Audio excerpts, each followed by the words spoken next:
If you've ever opened a hospital bill and thought, how can one night cost this much? You're not alone. A short emergency room visit can cost thousands. A surgery can cost tens of thousands. A complicated stay can cost more than a house. And yet, doctors don't make millions per patient. Nurses aren't getting rich. Most hospitals say they operate on thin margins. So, where does the money actually go?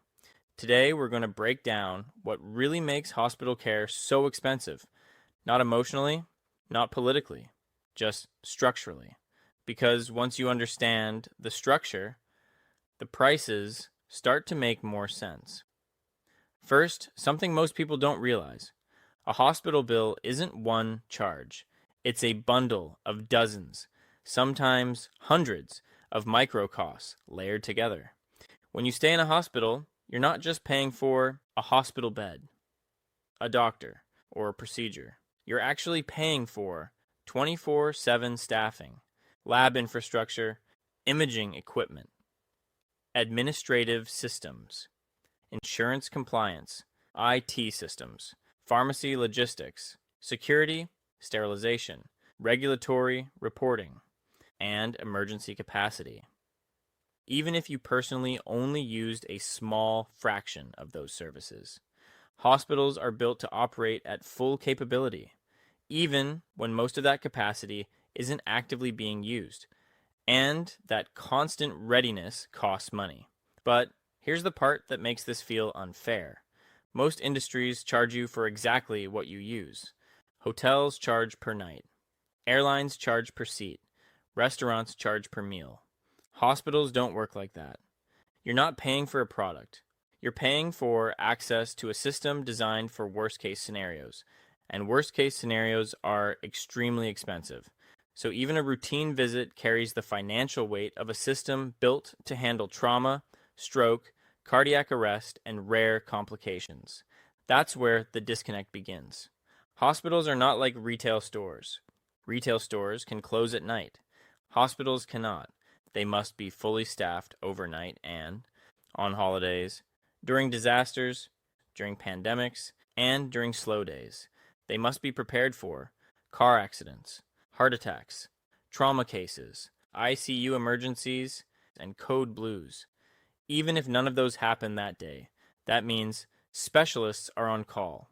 Operating rooms are maintained, equipment is calibrated. Emergency teams are paid to be ready.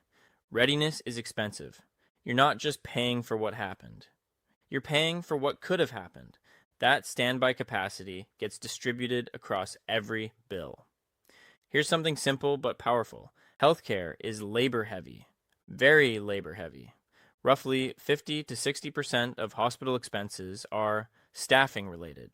That includes physicians, nurses, respiratory therapists, pharmacists, lab technicians, physical therapists, environmental services, and administrative staff.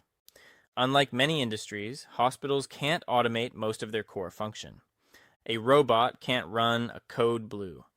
AI can't replace bedside nursing. Machines assist, they don't replace. Healthcare is human intensive. And here's something else most people never see. Hospitals don't just pay salaries, they pay for malpractice insurance, ongoing certification, continuing education, licensing compliance, and credentialing audits. A surgeon's paycheck isn't just compensation. It reflects a decade of training, legal liability, institutional oversight, and risk exposure. Every highly trained professional comes with invisible infrastructure around them, and that infrastructure has cost. Highly trained human labor is expensive, not because people are overpaid, but because training is long, specialized, and legally regulated. The system requires credentialed professionals at nearly every step. That adds cost at scale. Modern hospitals are filled with high-cost technology. MRI machines costing millions, CT scanners, surgical robots, ICU ventilators, lab analyzers, and electronic medical record systems. An MRI machine alone can cost $1 to $3 million, but that's just purchase price. There's also maintenance contracts, software updates, calibration, radiology staffing, and infrastructure upgrades. Hospitals must keep up with constantly evolving medical technology. Not upgrading means lower quality ratings, lost referrals, reduced competitiveness. So, capital expenditures become ongoing financial pressure. Those costs get embedded into procedure pricing, even if your visit didn't involve that machine. But here's where it gets even more complicated.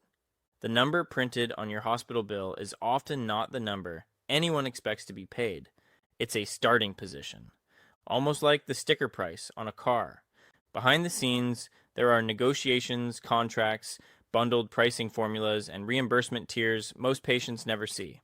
The bill looks final, but in many cases, it's just the opening move in a financial chess game. Now we reach something less visible. Hospitals don't usually get paid the sticker price. They negotiate rates with insurance companies. This creates a strange dynamic. Hospitals inflate base charges. Insurance companies negotiate them down. Uninsured patients see the inflated numbers first. The listed price isn't always the real price, but hospitals raise prices to protect against low reimbursements, denied claims, government underpayments, and contract uncertainty. It becomes a defensive pricing strategy. And the result looks absurd to patients, but structurally, it's a negotiation mechanism. Another major factor, Medicare and Medicaid often reimburse hospitals at lower rates than private insurance. In some cases, below actual cost. Hospitals make up that difference by charging higher rates to privately insured patients. This is called cost shifting. So, part of your hospital bill may reflect public reimbursement shortfalls, uncompensated care, and emergency room treatment for uninsured patients. Hospitals are legally required to treat emergencies regardless of ability to pay. That uncompensated care doesn't disappear. It gets distributed into the system. Now consider the billing system itself.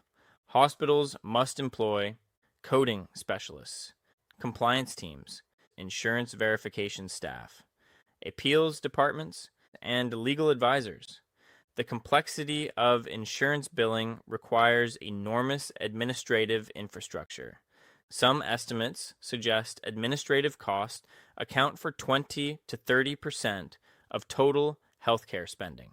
That includes claim submissions, prior authorizations, denial management, and audit preparation.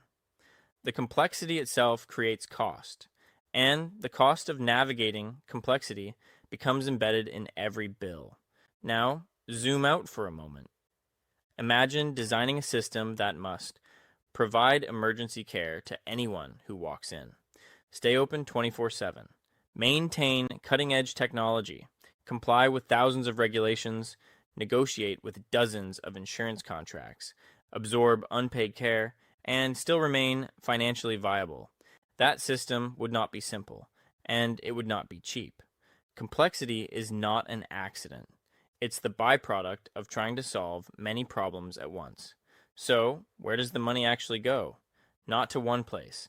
It goes to labor, readiness, technology, negotiation structures, regulatory compliance, cost shifting, and administrative survival. Hospital bills feel outrageous because the system is layered. Each layer solves a problem, but each solution adds cost. And over time, complexity compounds. The final price isn't the result of one bad actor. It's the result of an ecosystem built for readiness, risk management, universal emergency access, legal compliance, and technological advancement, all at once. Hospital bills feel shocking because they compress an entire ecosystem into one number.